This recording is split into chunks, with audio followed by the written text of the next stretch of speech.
z'Imana mwene data, turabishimiye kandi turabakunda.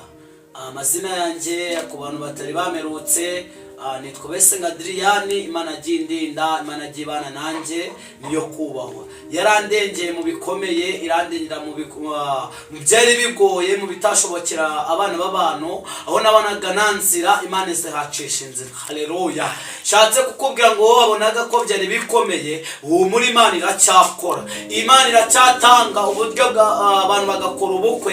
Imana wowe umaze igihe upfusha ubukwe, muzana ijambo rivuga ngo humura, Yesu aracyakora kandi Yesu aracyakora imirimo n'ibitangaza. Wowe mwizere, ngabubaha Imana bagakora ibyo gukiranuka, ngaba Imana irabemera. Nubaha Imana ugakora ibyo gukiranuka, mu yandi magambo ukayicuranukira, izakwemera kandi kwemeze na babandi bari baranze kukwemera. Imana niyo kwizerwa. Haleluya. Nanjye Imana yagiriye neza, murabibona rwose. Imana yaranabaye mbere najyaga nambara umupira umwambaramo ipantaro, ariko murabona nambaga agashati keza, nambaga tise keza. Niyo kwizerwa rero. Nakubwiye ngo iringira Imana kandi uyiguhanga w'amaso. Umunini ndaririmba ngo ujye umuhanga amaso, ujye umuhanga amaso, ajya arinda umutumiriye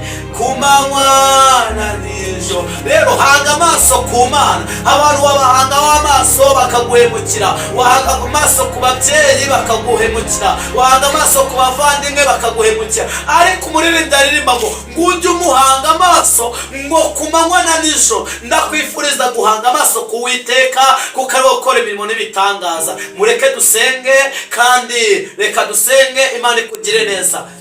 Data, mu izina rya Yesu turagushimiye, turaguhimbaje Imana ko wajya ubana natwe kandi wajya uturengera.